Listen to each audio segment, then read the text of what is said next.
Our core contains 8 8-bit registers, so let's define a module to encapsulate these registers. Here's a diagram of the module we want to define. It's called registers, and there will only be one instance of this module since we only have one set of registers. We will read out the registers combinationally, but the module itself will be sequential. It will have state, so we'll be able to update the registers. This green material here shows the state of the module. It's exactly the 8 8-bit registers. But we can read out the values of the registers combinationally.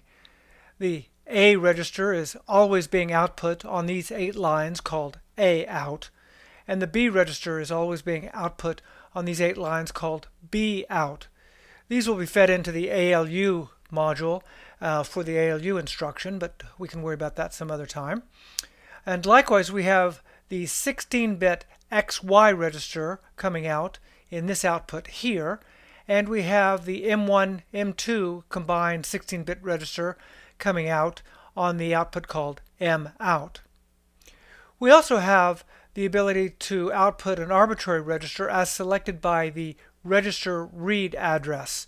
So this is 3 bits that come from the instruction, and it would be used to get the value of one of these registers, for example, in a move instruction.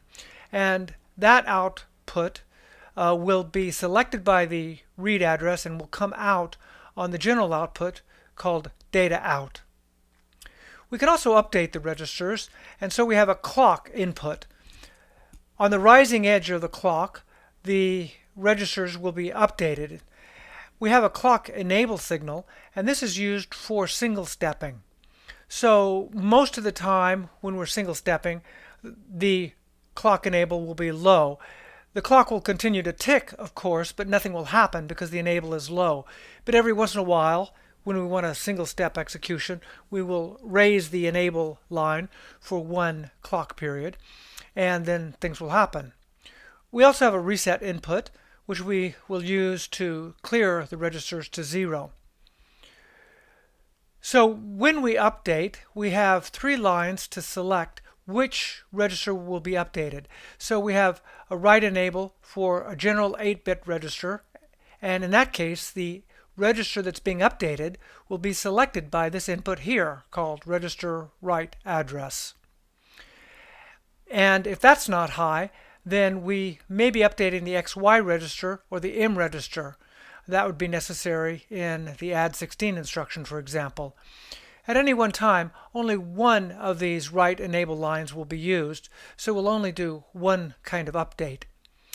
So if we're updating an 8-bit register, we use the write address here to select which register will be updated, and the data to be written to the register will come from the data input. This is 16 bits in general, but when we're updating an 8-bit register, we'll only use the lower 8 bytes of this register, of this input. On the other hand, if we are updating the XY or the M register, we will use the entire 16 bits, and we'll update either the X and Y register if this is high, or the M1 and M2 register if the write enable for the M is high. Okay, so now let's take a look at the actual code for this. And here we see the module. It describes the registers. And as the comment says, on the positive edge of the clock, if the reset line is high, then the registers will be cleared to 0. Otherwise, if the write enable for the 8-bit registers is high, then one of the 1-byte registers will be updated as determined by the register write address here. Otherwise, if the register write enable XY is high, then the XY will be updated. And then if the register write enable for the M is high, the M register will be updated. So here we see the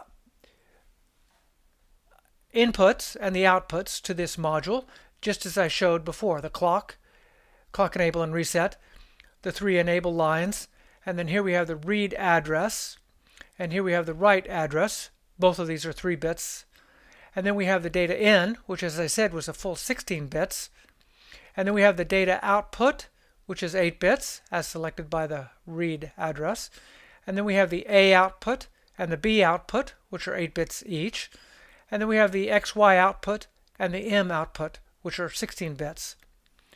So these outputs are combinational, and we can see them being selected here. First of all, we have an array, a register array, and this first index set here indicates that we have 8 registers, and the second index here indicates that the register size is 8 bits. And so for the A output, for example, we're just selecting the 0 element, the first element of the array.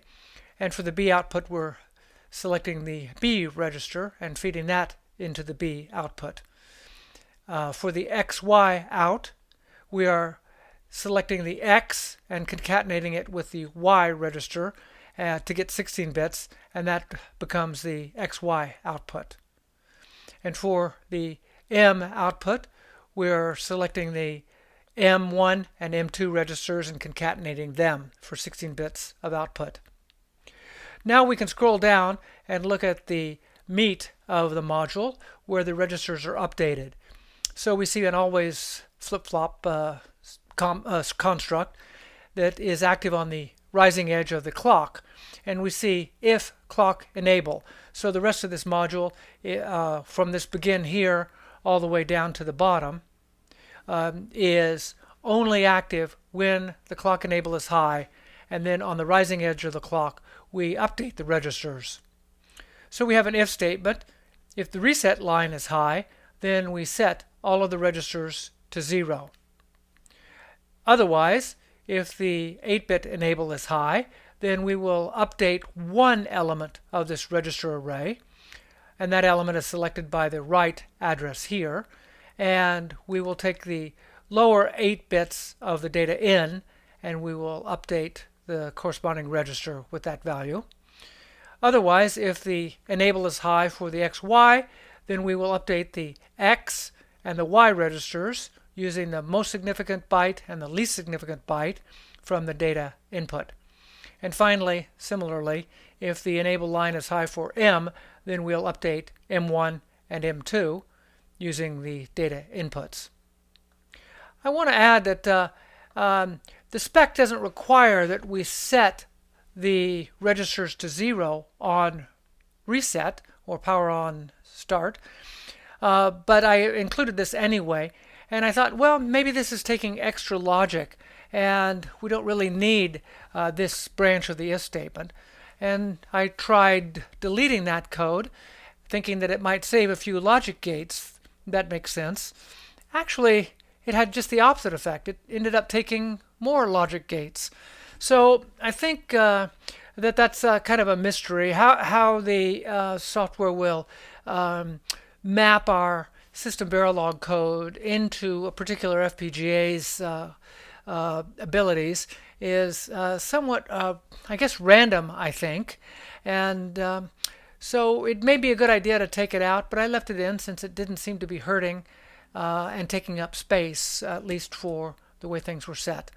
So it may have some aspect of the way that the FPGA is designed, that this is actually easier to do than not do. But, I'm not really sure about that.